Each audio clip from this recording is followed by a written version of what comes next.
que é uma manifestação de amor da minha pessoa por você. Glórias a Deus. A paz seja convosco.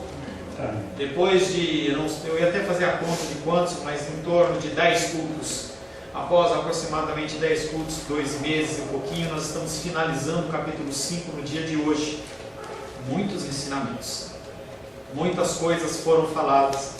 E para finalizar esse capítulo de João, nós vamos abrir o Evangelho de João, capítulo 5. E nós vamos fazer a leitura do capítulo inteiro para a finalização desse estudo. Semana que vem, se o Senhor assim o permitir, e eu conseguir acabar o capítulo 5 nessa semana, nós vamos estar iniciando o capítulo 6. Vamos falar de pães e peixes, talvez muito mais que isso. Amém? Hoje pela manhã nós tivemos um visitante ilustre, em que umas pessoas ficaram incomodadas com ele. Um gato. O gatinho ficou aqui, andava, tal, eu coloquei ele para fora, mas ele queria ficar na casa do Senhor. Mas eu levei ele mais para longe e ele voltou. E aí ele pegou e subiu, ficou do lado da irmã dos reis ali, e chegou uma hora que eu peguei ele, levei bem mais para longe, aí ele não voltou mais. Onde ele foi eu não sei, mas o gatinho estava aqui, ouvindo a palavra. Claro que ele não entende, né? Eu estou brincando com você. Semana passada, estivemos meditando sobre o tema, como Jesus, busquemos apenas a glória do Pai. Jesus, como Deus, ele se despojou da sua glória para que pudesse glorificar o Pai e cumprir o que estava escrito sobre ele nas Escrituras. O versículo que ficou da semana passada está em João capítulo 5, verso 41 e 42, que diz: não recebo a glória que vem dos homens, mas eu vos conheço, não tendes em vós o amor de Deus. Para Jesus não fazia sentido buscar a glória de homens, já que ele recebia a glória do Pai. Somos chamados a trabalhar como Jesus, edificando o reino de Deus. A glória que virá sobre mim, a glória que virá sobre você, é uma glória muito maior do que uma glória humana, mas é a glória do próprio Deus. Que nós possamos edificar altares de adoração a Deus com as nossas vidas, com as nossas ações, com os nossos pensamentos, com as nossas atitudes, ao invés de torres edificadas com o louvor dos homens. Eu não quero receber o louvor seu, eu não quero receber tapinha nas costas, mas eu quero que você possa, na sua vida e através da sua vida, gerar frutos. Quando você gerar frutos, eu sei que eu vou ter participação nisso. Tapinha nas costas, às vezes, não leva a nada, leva até uma soberba no meu coração. Então não procure louvor dos homens. O título da palavra de hoje é crer em Moisés, e nas Escrituras é crer em Jesus. De cara eu falo para você que você não tem como acreditar na Bíblia se você não acredita em Jesus. Você tem que crer que as Escrituras, elas falam e relatam sobre Cristo. Quero convidar você a abrir a palavra de Deus no Evangelho de João, capítulo 5. Nós vamos ler os 47 versículos do capítulo 5, pela última vez, pelo menos, dentro deste ano. Assim diz a palavra de Deus: passadas essas coisas, havia uma festa dos judeus e Jesus subiu para Jerusalém. Ora, existe ali junto à porta das ovelhas um tanque, chamado em hebraico Betesda, o qual tem 5 pavilhões. Nesse jazia uma multidão de enfermos, cegos, coxos, paralíticos, esperando que se movesse a água, porquanto um anjo descia em certo tempo agitando-a, e o primeiro que entrava no tanque, uma vez agitada a água, sarava de qualquer doença que tivesse. Estava ali um homem enfermo, havia 38 anos. Jesus, vendo-o deitado e sabendo que estava assim há muito tempo, perguntou-lhe: queres ser curado? Respondeu-lhe o enfermo: Senhor, não tenho ninguém que me ponha no tanque quando a água é agitada, pois enquanto eu vou, desce outro antes de mim. Então lhe disse Jesus: levanta-te, toma o teu leito e anda. Imediatamente o homem se viu curado, e tomando o leito, pôs-se a andar. E aquele dia era sábado. Por isso disseram os judeus ao que fora curado: hoje é sábado, não é-te lícito carregar o leito. Ao que ele lhes respondeu: o mesmo que me curou me disse: toma o teu leito e anda. Perguntaram-lhe eles: quem é o homem que te disse: toma o teu leito e anda? Mas o que fora curado não sabia quem era, porque Jesus se havia retirado, por haver muita gente naquele lugar. Mais tarde Jesus o encontrou no templo e lhe disse: olha que já estás curado, não peques mais para que não te suceda coisa pior. O homem retirou-se e disse aos judeus que fora Jesus quem o havia curado. E os judeus perseguiam Jesus porque fazia essas coisas no sábado. Mas ele lhes disse: meu pai trabalha até agora e eu trabalho também. Por isso, pois, os judeus ainda mais procuravam matá-lo, porque não somente violava o sábado, mas também dizia que Deus era o seu próprio Pai, fazendo-se igual a Deus. Verso 19. Então lhes falou Jesus: em verdade vos digo que o Filho nada pode fazer de si mesmo, senão somente aquilo que vir fazer o Pai. Porque tudo o que este fizer, o Filho também semelhantemente o faz. Porque o Pai ama o Filho, e lhe mostra tudo o que faz, e maiores obras do que essas lhe mostrará, para que vos maravilheis. Pois assim como o Pai ressuscita e vivifica os mortos, assim também o Filho vivifica aqueles a quem quer. E o Pai a ninguém julga, mas ao Filho confiou todo o julgamento, a fim de que todos honrem o Filho, do modo por qual honra o Pai. Quem não honra o Filho, não honra o Pai que o enviou. Em verdade vos digo: quem ouve a minha palavra e crê naquele que me enviou, tem a vida eterna. Não entra em juízo, mas passou da morte para a vida. Em verdade vos digo que vem a hora, e já chegou, em que os mortos ouvirão a voz do Filho de Deus, e os que a ouvirem viverão. Porque assim como o Pai tem vida em si mesmo, também concedeu ao Filho ter vida em si mesmo. E lhes deu autoridade para julgar, porque é o Filho do homem. Não vos maravilheis disso, porque vem a hora em que todos os que se acham nos túmulos ouvirão a sua voz e sairão, e os que tiverem feito bem para a ressurreição da vida, e os que tiverem praticado mal para a ressurreição do juízo. Eu nada posso fazer de mim mesmo, na forma porque ouço julgo. O meu juízo é justo, porque não procuro a minha própria vontade, sim a daquele que me enviou. Se eu testifico a respeito de mim mesmo, o meu testemunho não é verdadeiro. Outro é o que testifica ao meu respeito, e sei que é verdadeiro o testemunho que ele dá de mim. Mandaste mensageiros a João, e ele deu testemunho da verdade. Eu, porém, não aceito o humano testemunho. Digo-vos, entretanto, essas coisas para que sejais salvos. Ele era a lâmpada que ardia e alumiava, e vós quiseste por algum tempo alegrar-vos com a sua luz. Mas eu tenho maior testemunho do que o de João, porque as obras que o Pai me confiou, para que eu realizasse, essas que eu faço, testemunham ao meu respeito de que o meu Pai me enviou. O Pai que me enviou, esse mesmo é o que tem dado testemunho de mim. Jamais tendes ouvido a sua voz, nem visto a sua forma. Também não tendes a sua palavra permanente em vós, porque não credes naquele a quem ele enviou. Examinai as Escrituras, porque julgai ter nelas a vida eterna, e são elas mesmas que testificam de mim. Contudo, não quereis vir a mim para terdes vida. Eu não aceito glória que vem dos homens, sei, entretanto, que não tendes em vós o amor de Deus. Eu vim em nome do meu Pai, e não me recebeis. Se outro vier com o seu próprio nome, certamente o recebereis. Como podeis crer, vós os que aceitais glória uns dos outros, e, contudo, não procurais a glória que vem do Deus único? Não penseis que eu vos acusarei perante o Pai. Quem vos acusa é Moisés, em quem tendes firmado a vossa confiança. Porque se de fato cresceis em Moisés, também creríeis em mim, porquanto ele escreveu a meu respeito. Se porém não credes nos seus escritos, como crereis nas minhas palavras? Palavra do Senhor, amém?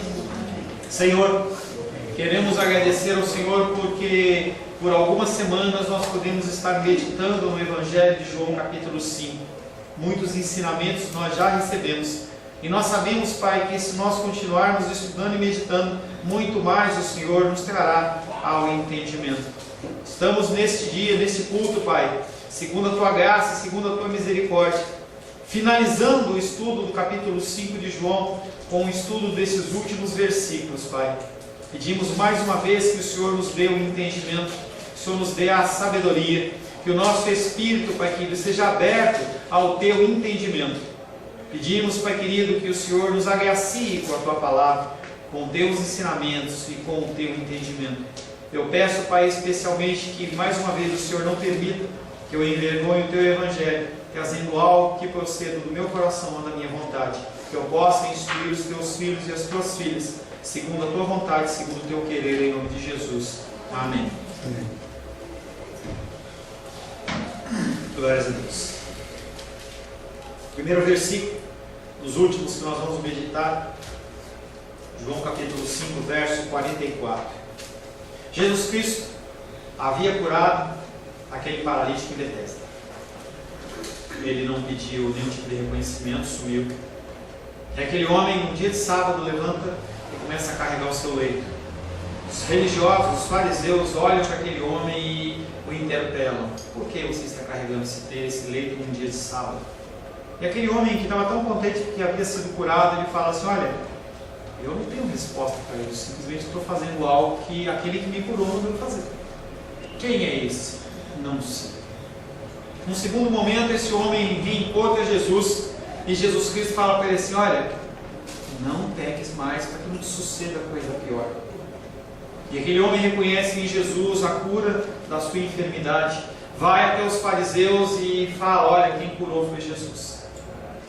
E a partir daquele momento, aqueles homens começam a ficar incomodados, porque uma pessoa, além de ter o dom de cura, também está ensinando que pessoas quebrem a lei. Há o encontro de Jesus com esses homens e começa todo um diálogo, uma discussão. E Jesus Cristo começa, num certo momento, ensinando. Depois, num certo momento, ele começa a exortar aquelas pessoas.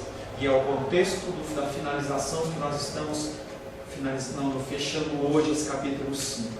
Como podereis crer? Jesus Cristo olha para aqueles homens. Como podereis crer, vós que aceitais glória uns dos outros e não procurai a glória que vem do Deus único? O motivo, porque os ouvintes judeus que estavam acusando Jesus estavam tão ansiosos por aceitar um outro tipo de Messias que vinha em seu próprio nome, mas estavam indispostos a aceitar um Messias que vinha em nome de Deus. Começa a ficar claro. Por que aqueles homens não querem Jesus? Eles criaram um círculo tão fechado, eles estavam tão enraizados na sua religiosidade, eles se apoiavam mutuamente em demonstrações de estima e honra. Um batia no ombro do outro e falava assim: você é muito legal. O outro falava assim: não, você que é. Nossa, a sua palavra foi demais. Não, a sua que foi. Nossa, a sua roupa está tão bonita. E eles viviam alimentando a glória e a honra do outro. A glória que vem de Deus, que é o amor, os obrigaria a sair de si mesmo para se doar generosamente aos outros. Se não houvesse esse tipo de troca, que é algo que as pessoas têm feito muito em relação a, por exemplo, dízimos, você traz o seu dízimo e você recebe algo em troca, quase que você não solta para receber em troca. Esses homens, eles não conseguiam, ou não sabiam, ou não queriam que esse Jesus viesse trazendo um novo conceito, ensinando sobre amor, em você doar generosamente sem receber nada em troca. Isso é o que eles não querem. Eles dão somente para receber, honram apenas para serem honrados, apoiam apenas para serem apoiados, desconhecem o dom desinteressado e fiel. O amor de Deus é desconhecido para eles. Um amor que é sacrificial, um amor que eu e você não conhecemos. Essa ideia de que o amor de mãe, o amor como o de Deus, passa longe da verdade. A mãe, como qualquer outro ser humano, ela é pecadora e muitas vezes ela ama com um sentido egoísta. Ou o pai ama com um sentido egoísta, no sentido de ver no filho uma realização ou qualquer outra coisa. E quando o filho ou a filha faz algo que não é do seu agrado, ou é algo que ele não espera, ele se entristece e ele se invoca. E ele e ela ficam bravos, porque o nosso amor não é um amor como o de Deus. Nós não temos essa característica. O amor de Deus é um amor desinteressado. Porque nós podemos, e aí eu lembro um texto que a Naldinha leu numa reunião de mulheres, que ofereceria, como é que eles salvam lá? Que darei eu ao Senhor? Será que você pode trazer algo ao Senhor para pagar as coisas que o Senhor tem te concedido? Será que tem algum tipo de oferta, algum tipo de sacrifício, algum tempo que você possa ficar aqui, um dia, uma hora, um mês, um ano? Será que um jejum é suficiente? Será que você trazer todos os seus bens e colocar aos pés do Senhor é suficiente? Não há nada que você possa trazer, porque o que Ele traz para você, Ele traz de graça. E é algo que você não pode comprar, não há como você comprar. Romanos capítulo 13, verso 10 diz: o amor não pratica o mal contra o próximo, de sorte que o cumprimento da lei é o amor. Como aqueles homens poderiam viver isso? Eles não queriam viver isso. Fechados no seu círculo privilegiado, não era qualquer um que entrava, buscando somente manter a sua posição e seu prestígio. Se alguma coisa fosse oferecida para aqueles homens serem engrandecidos, ótimo. Qualquer coisa fora disso, não havia interesse, não há nenhuma necessidade, nenhum desejo. Torna-se impossível para eles crerem em qualquer coisa que não venha lhes trazer benefícios. Políticos, homens com poder, juízes, magistrados, pessoas do legislativo, executivo, judiciário, órgãos públicos, pessoas que recebem uma porção de autoridade humana em que eu e você não temos acesso. Você quer falar com alguém e você não consegue. A gente tem acompanhado um auxílio que o Sebastião tem dado junto aos seus contatos, junto aos parlamentares, e dificilmente você consegue falar com alguém realmente responsável. Você fala com o assessor, do assessor, da assessora. Aqueles homens não eram diferentes. Eu, membro do Sinédrio, fariseu, vou parar para ouvir a Luísa com 10 anos de idade? Vou parar para ouvir o Lucival? Vou parar para ouvir o João? Não. Eu vou colocar alguém para intermediar. E esse amor é um amor que quebra essas barreiras. Um amor que vai ser evidenciado lá na cruz, com a morte e ressurreição do nosso Deus. Assim se explica a situação do povo, descrita no início, lá em João capítulo 5, verso 3, no começo, quando Jesus Cristo adentra no meio daquela festa judaica e vai junto do povo.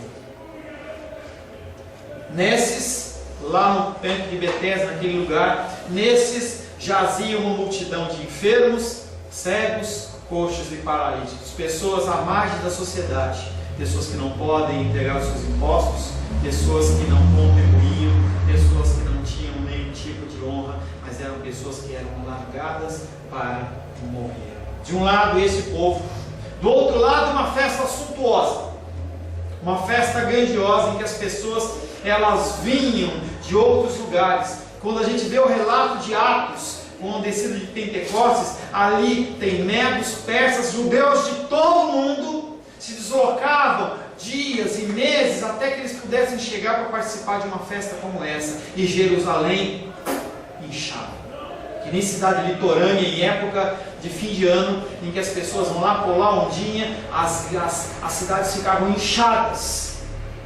Mas a preocupação deles não era com esses coxos, não era com esses paralíticos.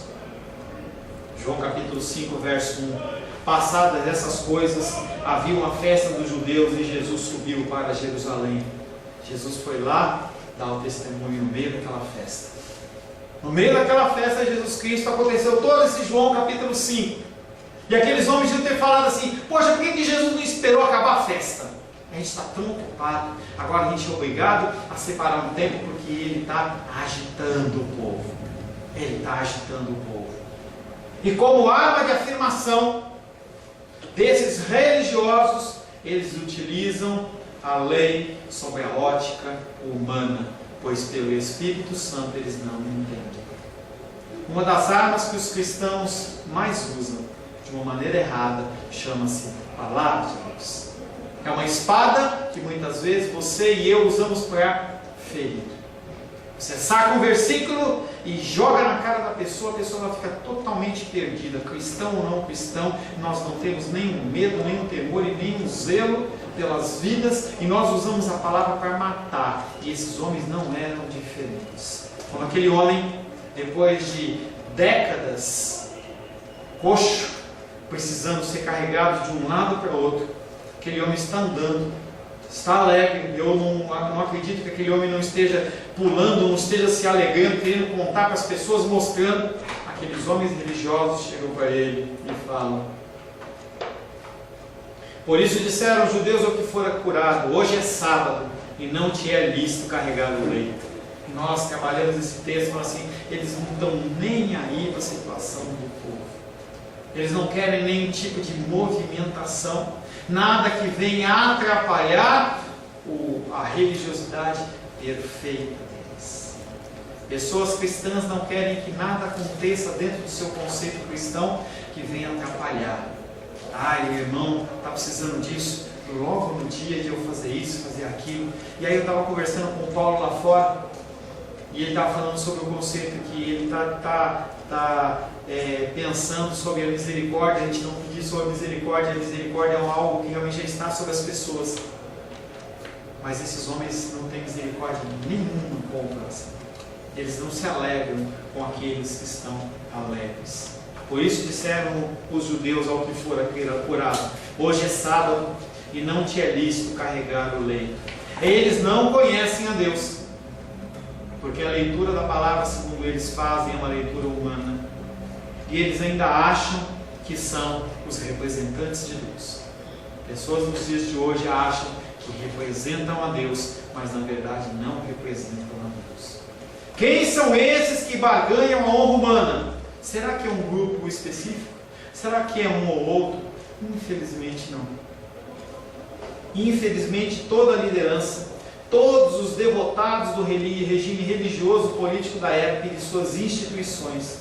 João resume a situação trágica da maioria dos seus companheiros alguns capítulos mais tarde. João capítulo 12, versos 42 e 43 diz: contudo, muitos dentre as próprias autoridades creram nele, mas por causa dos fariseus não o confessavam, para não serem expulsos da sinagoga, porque amaram mais a glória dos homens do que a glória de Deus. Eles não acreditavam em Cristo e não permitiam que outros acreditassem. E se acreditassem, eles traziam algum tipo de punição humana e expulsão da sinagoga. E aqueles que eram realmente, que não eram de Deus, eles se sentiam comovidos, eles se sentiam pressionados e eles negavam a Cristo. Uma pessoa nunca está preparada a obedecer à doutrina celestial enquanto não se convencer que o seu alvo principal é ser aprovado por Deus. Você não tem que ser aprovado pelo seu marido, pela sua esposa, pelos seus filhos, pelos seus pais, pelo seu pastor, pelo seu chefe, mas de maneira mais importante, você tem que ser aprovado por Deus. Todas essas outras aprovações, elas são consequências. Se você é uma pessoa que glorifica o nome do Senhor, se você é uma pessoa que vive em intimidade com o Pai, naturalmente você vai respeitar as autoridades do seu trabalho, naturalmente você vai respeitar os seus pais, naturalmente você vai respeitar os seus filhos, vai respeitar a sua esposa, vai respeitar o seu marido. É uma coisa natural, porque você está olhando para o Senhor e você está falando assim: eu vou fazer tudo para glorificar o nome dele. Quando você coloca o Senhor como foco principal, as outras coisas elas são decorrentes, as coisas naturalmente acontecem. Como aquele versículo que diz: buscai primeiro o reino de Deus e a sua justiça. A primeira coisa que nós temos que buscar é o Senhor. E eu não estou falando de igreja, eu estou falando de buscar ao Senhor, buscar conhecer esse Deus que a gente diz que conhece, conhecer Ele na intimidade, conhecer Ele nas palavras, nos sussurros, no vento, no mover de folhas, numa leitura da palavra. Você tem que começar a reconhecer a voz do seu Senhor. A partir daí, a sua esposa começa a ficar submissa, o seu marido começa a ficar bíblico, os seus filhos começam a ficar pessoas que trazem honra ao seu pai e à sua mãe. Tudo é consequência.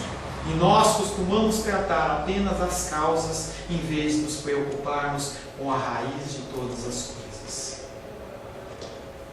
Uma pessoa nunca está preparada a obedecer a doutrina celestial enquanto não entender que ao longo de toda a sua vida ele tem que ser aprovado por Deus. Como estes homens com esse tipo de coração e essa disposição, eles poderiam crer. Eles não podem crer. Eles não conseguem crer. Você talvez não consiga crer, enquanto não colocar Deus em primeiro lugar. João capítulo 5, verso 45. Não penseis que seja eu quem vos acusará perante o Pai. Na verdade, o vosso acusador será Moisés, no qual pondes as vossas esperanças. Mas espera aí, pastor, você já falou que quem vai julgar é Jesus. Jesus Cristo está falando num momento temporal.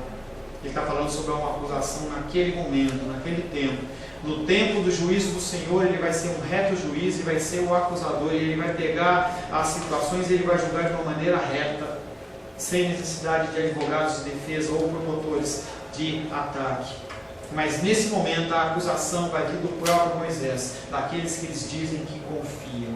Os religiosos não têm que esperar uma acusação futura de Jesus, mas ela vai acontecer. Porque Jesus naquele momento não tinha vindo para condenar, e sim para salvar e para oferecer vida. No dia de hoje, Jesus Cristo ele não te acusa. Jesus Cristo está aqui para te salvar e para te dar a vida, para te dar entendimento. Haverá um momento em que ele vai julgar, mas nesse momento ele está para dar a vida. João 3,17 diz: porquanto Deus enviou o seu Filho ao mundo, não para que julgasse o mundo, mas para que o mundo fosse salvo por ele. A ação de Jesus até a segunda vinda, até o dia do julgamento final, é vida, amor, perdão, misericórdia. Depois ele vai deixar de ser o cordeiro e vai passar a ser o leão da tribo de Judá. Os religiosos não têm que esperar a acusação futura, que não veio para condenar. A ameaça que lhes vem é de sua própria incoerência. As pessoas não conhecem o Deus que eles servem. Seu acusador já está presente e é o próprio Moisés, o autor da lei. João capítulo 7, verso 19. Não vos deu Moisés a lei, contudo ninguém dentre vós a observa. Por que procurais matar-me? Num outro diálogo com um grupo diferente de religiosos, Jesus Cristo olha para aqueles homens e fala: gente, você não está lendo? Vocês não têm a palavra na mão de vocês? Vocês não estão entendendo o que Moisés, através do Pentateuco, através de Gênesis, Êxodo, Levítico, Número e Deuteronômio, está ensinando para vocês? Vocês não estão entendendo? Vocês leem, mas vocês não colocam nada em prática. Além de tudo, vocês estão querendo me matar como autor da vida. O mesmo Moisés, a quem eles estimam tão intensamente, por ser ele o mediador da aliança do Sinai. Você vai lembrar que lá no Monte Sinai, Moisés foi aquele que intermediou Deus e aquele povo, aquela aliança. Aquele por quem Deus dera a lei que eles veneravam tanto. Infelizmente, eles deformaram a lei, utilizando-a para os seus próprios fins. Nós vemos esse tipo de procedimento demais hoje.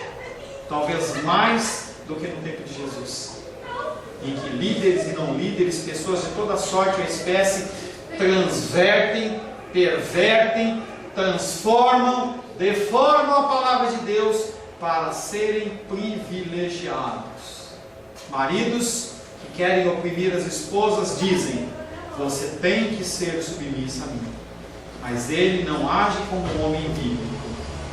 Mulheres querem os seus direitos, direitos que não são respaldados pela palavra, mas elas querem. Filhos se levantam contra pais achando que tem toda a autoridade, todo o direito de fazer o que querem, porque já tem a idade necessária. Seja 10 anos, seja 15 anos, seja 20 anos, seja qualquer idade que seja. As pessoas elas se rebelam contra autoridades porque falam: eles estão roubando e eu vou quebrar. Começa a observar o que acontece, por exemplo, em São Paulo, em que as pessoas elas cobrem o rosto e saem quebrando lojas, saem destruindo tudo. Não, porque eu estou indignado. O preço do ônibus subiu, então eu vou tocar fogo no ônibus. As pessoas elas acham que elas podem fazer o que querem, mas na verdade não podem. A história judaica conta inclusive que alguns judeus pensavam que Moisés continuava a servir como intercessor mediador, orando por eles no céu, como orara por eles na terra, quando ocorreu o episódio do bezerro de ouro. Muitos judeus acreditavam que, como alguns cristãos acreditam, há sim santos intercedendo por mim e por você no céu. Eles acreditavam, alguns deles acreditavam que Moisés estava lá. Olha, Deus, libera Edilene, libera Rosário, libera Bené, vai aí. Eles acreditavam nisso. Em Êxodo 32:30 isso foi verdade. No dia seguinte disse Moisés ao povo: vós cometestes grande pecado, agora porém subirei ao Senhor, e porventura farei propiciação pelo vosso pecado. Mas isso aconteceu no passado. No passado. Quando eu morrer, quando você morrer, os seus filhos não vão ser alcançados pelo teu amor, pela tua graça, pela tua misericórdia. Se você tem que demonstrar amor, você tem que demonstrar enquanto está vivo. Depois, só lembranças. A gente vai lá na casa da Naldinha, está a fotinha lá, com os irmãos, está a Ivete lá, a gente lembra com muito amor e carinho, mas nada do que a Naldinha possa fazer vai alterar a vida da Ivete. Já foi. Demonstrou amor aqui, cuidado aqui, ensino aqui, ótimo, ótimo. Depois não há nada para fazer. Você pode visitar em respeito, em uma demonstração de saudade, ir até um túmulo, colocar uma flor, mas a pessoa que está falecida, ela não sente mais o cheiro da flor. Ela não vai receber mais a demonstração de amor. Ela não vai receber mais o ensino. Mesmo após séculos depois, muitos continuavam crendo na ação de Moisés no esquema pós-morte. Mas se os judeus põem as suas esperanças em Moisés, seja por causa da sua crença em sua contínua função de mediador mesmo pós-morte, ou por causa do serviço que ele teve em trazer a aliança do Monte Sinai a eles, Jesus Cristo continua insistindo: vocês estão errados. A palavra de Deus, ela tem um entendimento, ela tem várias aplicações, mas é um entendimento. Aquele que escreveu desde Gênesis a Apocalipse se chama Espírito Santo de Deus. Utilizou-se de ferramentas humanas para redigir, mas a mensagem, ela é una e a mensagem, ela é clara. E aqui aqueles homens estavam lendo não era o que o texto estava dizendo. E eles estavam enganados, estavam ensinando engano a outras pessoas. A acusação que Moisés fará será baseada no fato deles não entenderem a lei da aliança. Você entende a lei da aliança? Você entende a aliança que foi feita por você e Deus em algum tempo da sua existência natural? Você entende o relacionamento que você tem que ter com esse Deus, em qual um dia você levantou sua mãozinha e falou assim: eu declaro Jesus Cristo como meu Senhor e meu Salvador? Você entende isso? Ou simplesmente foi um momento emocional, um momento talvez histórico, mas sem nenhum significado para você? Naquele dia, você declarou que a sua vida não te pertence mais. Naquele dia, você falou: Deus, cuida de mim. E não é algo que pode ser voltado atrás. Hoje, se você tiver um contrato, um compromisso, você pode tentar quebrar isso judicialmente, mas uma aliança com Deus, ela não é quebrada. Uma aliança com Deus, ela não é quebrada. Eles, judeus religiosos, nós cristãos religiosos evangélicos, tomamos a lei, a palavra em si mesma, e não conforme Jesus insiste que ela é, um testemunho para o próprio Cristo. Se a adesão à lei leva as pessoas a esperar pela salvação da lei em si, apenas cumprimento de ordenanças, o teu cristianismo não pode ser apenas cumprimento de ordenanças. Não é um checklist que você faz quando vai viajar. Olha, eu peguei a calça, eu peguei a cueca, eu peguei a pasta de dente, eu peguei o lençol. Não é isso o cristianismo. O cristianismo é mudança e transformação todo dia, toda hora, todo momento. Não adianta você ter uma Bíblia debaixo do braço. Eu brinquei na semana passada, pessoas mantêm a Bíblia no painel do carro, que ela até está colada e a pessoa não tem isso no coração, não muda nada. Esses homens, eles tinham ordenanças, eles achavam que apenas o cumprimento daquelas ordenanças resolvia todas as coisas. E ao rejeitar o Messias, para o qual a lei apontava, então a própria lei e o seu autor humano, Moisés, deveriam estar escandalosamente errados. Se você hoje rejeita Jesus, pastor, eu não rejeito Jesus. Se você não cumpre aquilo que Ele ordena, você rejeita Jesus. Você está dizendo não a Jesus. Quando você rejeita ao Senhor, você rejeita o próprio Deus. E aí você pode parar para pensar, e talvez você deveria agora colocar a cabeça no meio das pernas e começar a chorar junto comigo por todas as coisas que nós temos deixado de cumprir dentro da palavra de Deus. E cada vez que nós fazemos isso, nós dizemos a Deus e a Jesus: nós não te amamos, nós não te respeitamos, nós não te adoramos.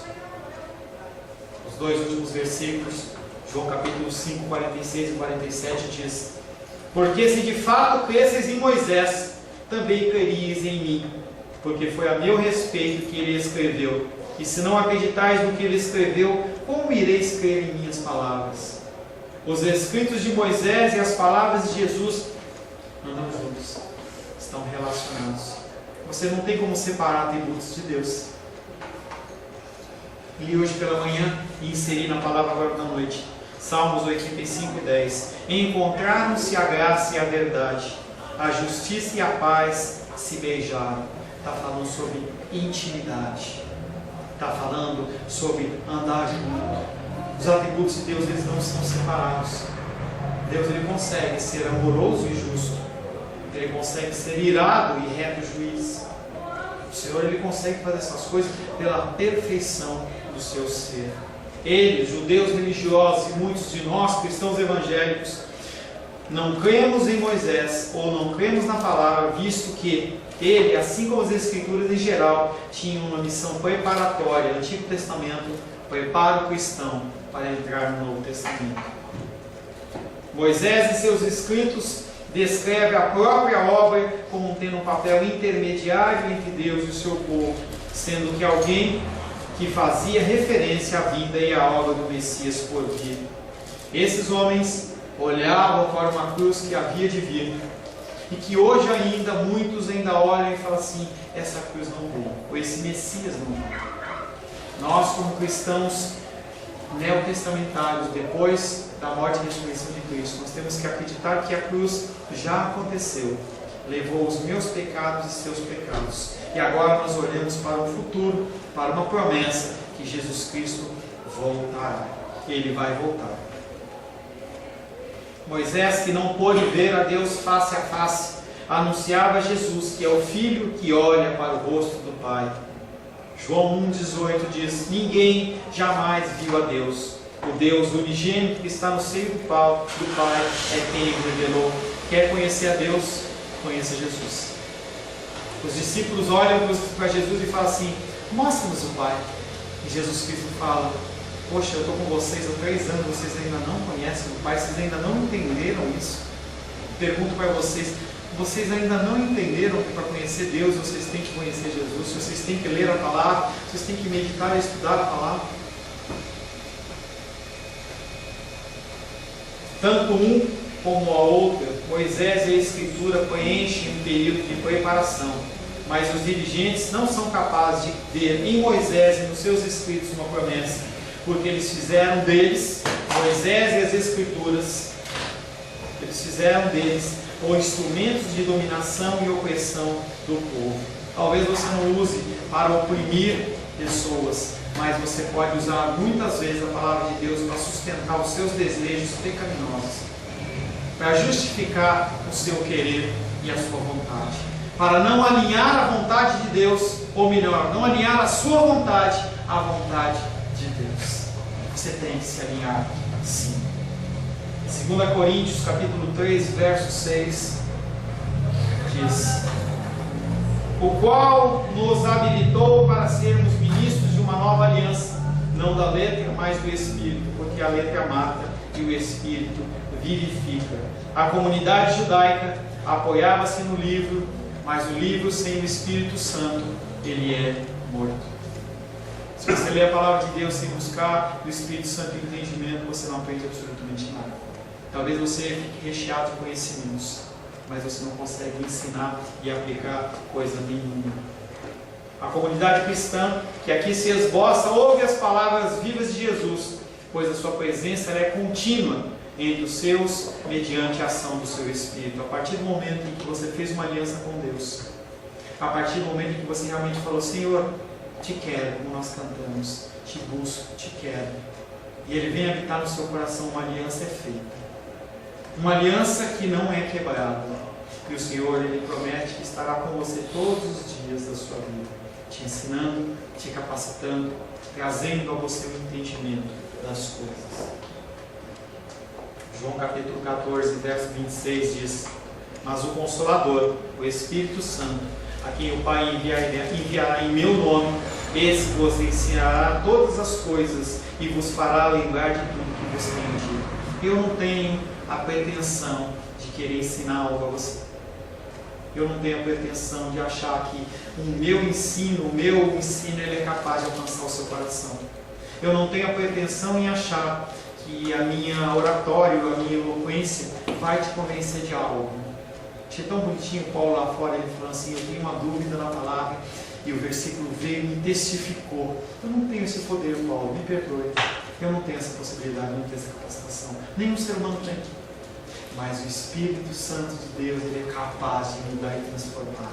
Aquela palavra, ela vem aos nossos olhos de tal maneira que é como se fosse uma explosão na nossa cara, e você passa a acreditar e sabe que aquilo é verdade. E é inquestionável, né, Paulo? Inquestionável. Você sabe que é verdade. Você sabe que é verdade. Mas, pastor, se você não pode me ensinar nada, por que eu tenho que continuar vindo aqui? Porque eu sou um dos instrumentos que o Senhor colocou na sua vida por um tempo, breve tempo ou longo tempo, para que eu pudesse ser um instrumento de falar da palavra de Deus. Um dos instrumentos. Eu não sou o único, há muitos pastores abençoados por aí que podem trazer um ensinamento para você. E eu, pela graça e misericórdia do Senhor, tenho colocado, declaro para vocês que eu não tenho essa capacitação. Eu realmente me humilho na presença do Senhor, porque eu não consigo. Eu não tenho como tocar o seu coração. O seu coração, ele é blindado por uma série de coisas que aconteceram na sua vida. Eu não tenho como entrar. É só o Espírito Santo mesmo para fazer isso. A alusão final a Moisés, no fim desse capítulo, nos apresenta de uma forma embutida, de uma forma intrínseca, o relato da libertação do povo do Egito. Quando se cita Moisés, fala-se sobre esse êxodo que Moisés coordenou ou liderou, que oferece a chave para interpretar um novo êxodo, um êxodo definitivo, não um êxodo físico, mas um êxodo espiritual através da vinda de Jesus. A oposição contra Jesus, ela é crescente.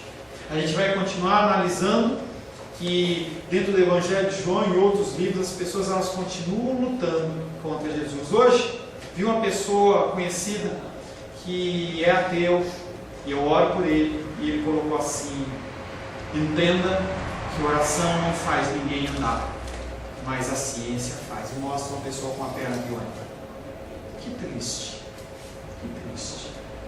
A pessoa ela não tem esperança a não ser em homens. A gente sabe que a medicina ela tem avançado, e o Senhor tem permitido que a medicina avance. Não entre aqueles cristãos religiosos, falam assim: não, eu não vou procurar medicina, eu não vou tomar um medicamento, a farmácia isso, o medicamento isso. Não faça isso. Se você faz isso, você está entendendo que Deus ele não é soberano, Ele não está coordenando, não está cuidando das coisas. Mas nós aprendemos que Deus primeiro. Falei de manhã, para completar isso eu falo de novo. Tão bonitinho. O irmão Cláudio, quando ele teve o problema dele, ele comentou comigo que a Naldinha correu para um lado, a Glendinha correu para o outro, procurando o bombeiro, procurando a ambulância, e ele falou para mim assim que ele queria, era a oração. Ora para mim. Precisa do médico? Precisa. Precisa dos medicamentos? Precisa. Precisa do serviço público ou do serviço particular de saúde? Precisa. Mas nós somos dependentes realmente do Senhor. João capítulo 19, verso 7, para encerrarmos. Responderam-lhe os judeus: temos uma lei, e de conformidade com a lei ele deve morrer, Da mesma maneira que quando eles encontraram aquele homem recém-curado no tanque de Betesda, e aquele homem não se encaixava na definição de lei para eles, ele tinha que ser eliminado, Jesus Cristo, dentro do entendimento deles, deve morrer, porque eles têm uma lei, e da conformidade da lei, esse homem ele deve morrer. Ele deve morrer. Mas para o leitor, para eu e você que lemos a palavra de Deus, há um convite implícito para entender e crer em Jesus e na lei de Moisés, de uma forma que muitos judeus nos dias de Jesus não entenderam. Nos é convidado a ler a palavra de Deus nos dias de hoje, de uma maneira que os evangélicos cristãos de qualquer ordem, presbiteriano, batista, assembleia e muitos outros, mesmo aqui, não entendem. Uma leitura, um entendimento segundo a ótica do Espírito Santo de Deus.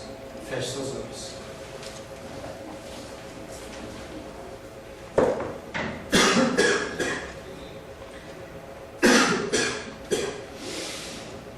Senhor Deus, Tu és louvado, Tu és adorado, Tu és bendito. O Senhor nos acompanhou, Pai querido, durante todas essas semanas, dentro do estudo do capítulo 5 de João, e nós podemos extrair muitos ensinamentos. Mas o ensinamento mais importante que nós podemos extrair deste texto é que o Senhor reina, que o Senhor governa, que o Senhor se manifesta através da Tua palavra, que o Senhor se revela através da Tua palavra, segundo a ótica do Teu Espírito. Mas, pastor, são tantas coisas, você falou que era uma só, todas elas se completam. A partir do momento em que nós conhecemos Deus em Espírito e em verdade, a palavra ela se revela. E nós podemos entender, nós podemos ser mudados e transformados, nós podemos aplicar na nossa vida e ensinar outros o caminho a seguir. Nós te agradecemos por esse tempo de estudo e queremos pedir ao Senhor que na semana que vem, se o Senhor assim o permitir, nós possamos começar o estudo de João capítulo 6, em que basicamente estaremos falando sobre multiplicação de pães e peixes, mas os teus ensinamentos eles se desdobram em muitos outros mais grandiosos que nos ensinarão a crer neste Deus Todo-Poderoso. Nos abençoa nesta noite, nesse início de semana, em nome de Jesus. Amém. Glórias a Deus. A paz seja convosco. Meu nome é Paulo César. Eu sou pastor da Igreja Cristã Semente de Vida, aqui em Brasília, Distrito Federal. Me alegro que a palavra tenha te alcançado. A palavra faz isso. Ela alcança as pessoas aonde quer que elas estejam. E você foi agraciado com esta palavra. Não que eu tenha nada especial a te dizer. A palavra ela é suficiente e ela usa quem ela quer. E eu me alegro por ter sido um canal para poder te abençoar. Mas eu quero te dizer que não basta você ser um ouvinte, não basta ser uma pessoa que se alegra quando você ouve a palavra de Deus. A vida ela é feita de decisões. Se você está ouvindo essa palavra hoje, eu creio que o Espírito Santo tem um propósito especial com você. Muito mais do que prosperidade, muito mais do que uma cura física, uma cura emocional ou espiritual, Ele quer te alcançar para a vida eterna. Nós investimos nosso tempo, nós investimos as nossas forças em coisas terrenas, mas o Senhor Ele tem muito mais a oferecer. Ele tem sim para você a cura, Ele tem sim para você a prosperidade, mas Ele tem muito mais que isso. Submeta-se a um Deus que Ele é capaz de mudar e transformar a sua vida por completo. Creio que o Espírito Santo é capaz de tocar o teu coração. Quero pedir que você curve a sua cabeça. Senhor, em nome de Jesus, coloco na Tua presença essa vida que ouve esta ministração, que ouve esta palavra. Pai, eu não tenho capacitação nenhuma, mas o Teu Espírito Ele é capaz sim de tocar nesta vida, gerar nela mudança, transformação, arrependimento, e que ela possa simplesmente bater no peito, convencendo-se que é pecadora e que precisa de um Deus salvador. Não há um caminho a Ti, meu Deus, que não seja através de Cristo. E eu lhe peço, Pai querido, que você alcance essa vida e ele possa sim tomar uma decisão pessoal pelo Senhor, em nome de Jesus. Amém. Amém, meu querido. Amém, minha querida. Fico contente que você esteja ouvindo essa ministração até o fim.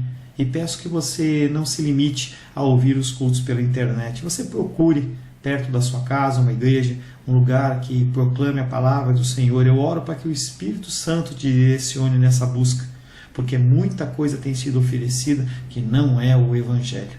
Eu abençoo a sua vida em nome de Jesus. Amém.